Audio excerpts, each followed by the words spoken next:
You know what's wild? When Elon Musk suddenly breaks his silence on something, people pay attention. And just recently, he dropped a comment about silver that's got the entire industrial world holding its breath. So picture this, silver just hit nearly $80 an ounce, and while everyone's celebrating the price action, Musk comes out and says this is actually not good, which immediately makes you wonder, wait, if one of the richest guys on the planet who builds electric cars and rockets is worried about silver, what does he know that we don't? Here's the thing. This isn't about some investment opportunity or a precious metals rally. This is about a genuine supply crisis that could cripple entire industries. And honestly, when I first saw his tweet, I thought it was just another market commentary. But then I dug deeper and realized we're staring at something way more serious. Musk was responding to a post on X that highlighted a brutal fact. The global silver supply is running dry while demand is absolutely exploding.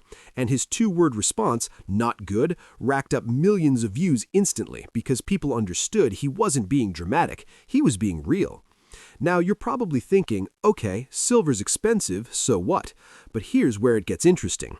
Silver isn't just some shiny metal collector's hoard. It's literally the backbone of modern technology, and without enough of it, the entire green energy transition grinds to a halt.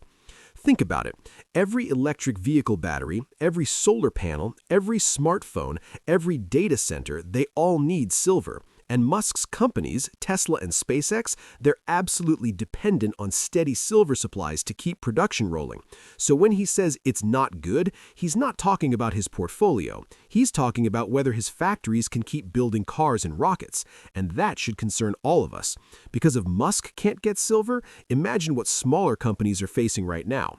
But wait, it gets even crazier, because China just announced a new export policy on silver that kicks in January 1st, and this could be the domino that tips everything over the edge.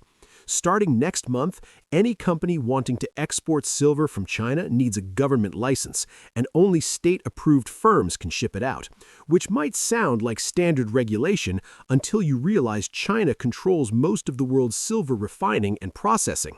Sure, Mexico and Peru mine more raw silver, but China is where it gets refined into usable material and embedded into products we use every day.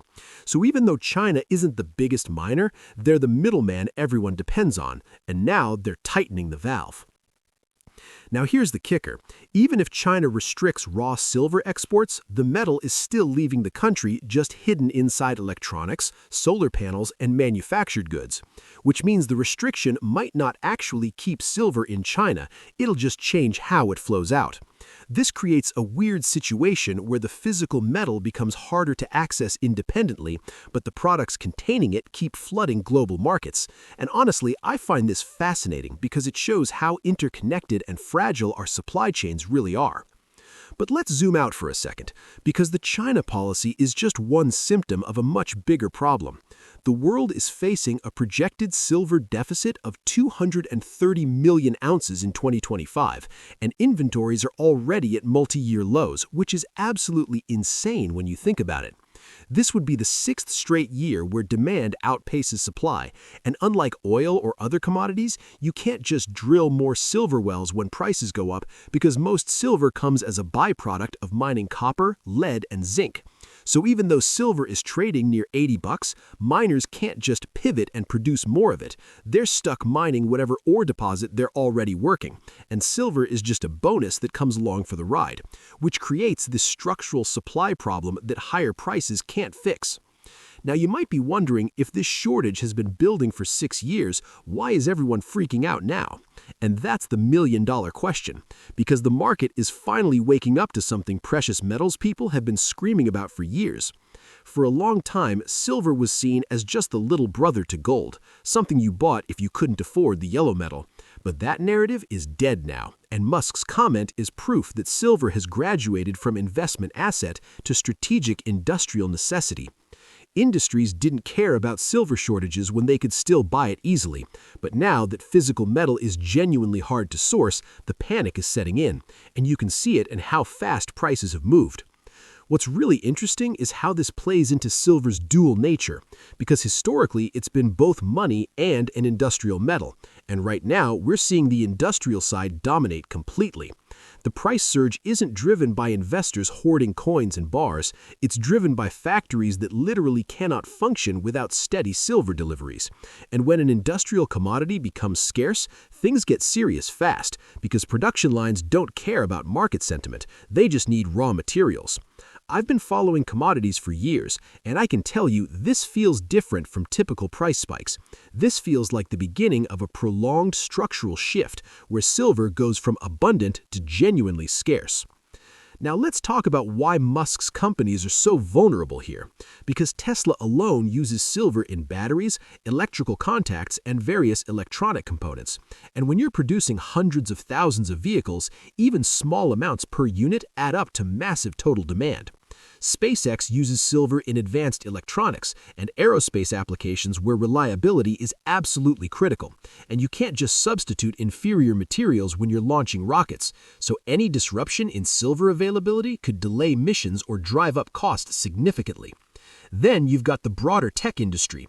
Data centers use silver in servers and electrical systems. Solar panels need silver for conductivity, and the global push towards renewable energy is accelerating demand faster than anyone predicted. And honestly, it's kind of ironic that the green transition everyone wants is being threatened by shortages of the very materials needed to make it happen. But here's what really keeps me up at night. If Elon Musk is publicly acknowledging this problem, what's he doing privately to secure supplies? Because you know he's not just tweeting and hoping for the best.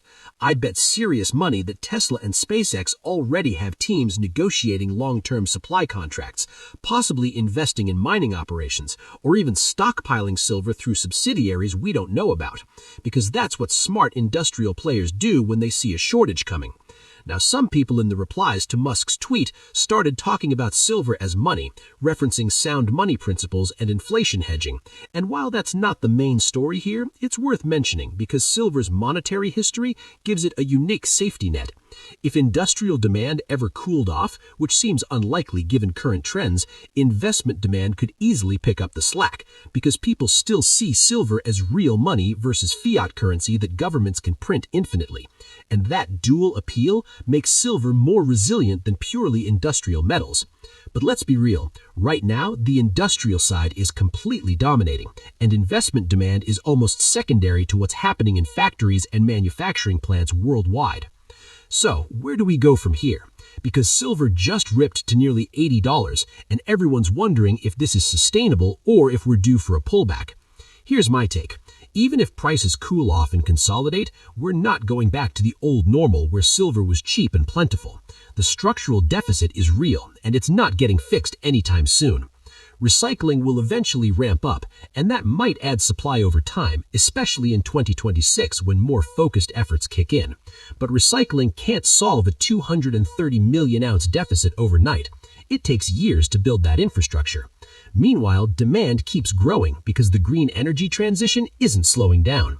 Electric vehicle adoption is accelerating, and the world needs more data centers and electronics, not fewer, so every factor on the demand side points up while supply remains constrained.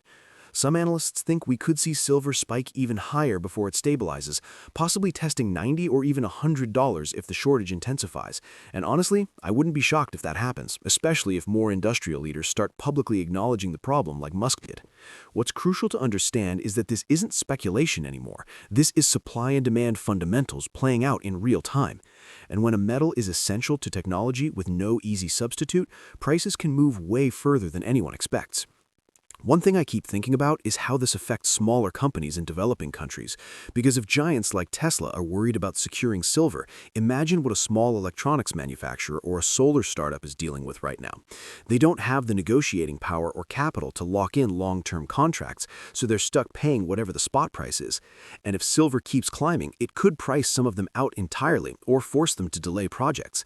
This creates a weird situation where the green transition could actually slow down because the materials needed to build solar panels and EVs become too expensive, which is the opposite of what policymakers want, and it shows how resource constraints can derail even the best intentions. Governments are eventually going to have to get involved, either by incentivizing more mining, supporting recycling infrastructure, or possibly releasing strategic reserves if they exist, but all of that takes time, and the market doesn't wait for government action. What I find fascinating is how quickly sentiment shifted once Musk commented, because before that, silver's rise was mostly covered in financial media and precious metal circles. But his tweet brought it into mainstream consciousness almost instantly. Now regular people who've never thought about commodities are suddenly Googling silver shortages, and that kind of awareness can become self-reinforcing, because when everyone knows something is scarce, demand can actually increase as people rush to secure supplies before it gets worse. I've seen this happen with other commodities, and it usually leads to short-term spikes followed by eventual stabilization. But the key difference here is that silver's shortage is structural, not temporary, so even after a spike, the baseline level is permanently higher than before. Looking at the bigger picture, this silver situation is really a preview of what happens when the world transitions to new technologies faster than it can scale the resources needed to support them. And silver is just the first major bottleneck we're hitting. Lithium, cobalt, rare earth elements, they're all facing similar dynamics where demand is exploding while supply struggles to keep up. And we're going to see more of these crises unless there's serious investment in mining, recycling, and alternative materials research. The optimist in me thinks this will eventually spur innovation and efficiency improvements that reduce silver intensity in products, but the realist in me knows that takes a decade or more, and we need solutions now, not in 10 years. Musk's comment was probably the wake-up call the industry needed, because when someone of his stature publicly worries about supply, it forces everyone else to take the issue seriously and start planning accordingly. I wouldn't be surprised if we see a wave of announcements in the coming months about new mining projects, recycling initiatives, and strategic partnerships aimed at securing silver supplies, because companies can't afford to be caught flat-footed when their entire production depends on one metal. One more thing that's worth considering is how this affects geopolitics, because when a country like China controls refining and processing, they essentially have leverage over global supply chains, and that's a national security concern for countries trying to build domestic manufacturing. The US and Europe have been talking about reshoring critical supply chains, but if they can't secure silver and other essential materials, those plans fall apart pretty quickly. So expect to see more attention paid to mining and refining capacity in Western countries. Ultimately, what we're witnessing right now is a fundamental repricing of silver based on its true industrial value, and Musk's public acknowledgement was the catalyst that brought this issue into the spotlight. Whether prices go higher from here or consolidate, the days of cheap, abundant silver are over, and everyone from massive corporations to individual investors needs to adjust their thinking accordingly. The world runs on technology, technology runs on materials, and when those materials become scarce, everything changes. And honestly, I think we're just at the beginning of understanding how these resource constraints will reshape industry and economics over the next decade.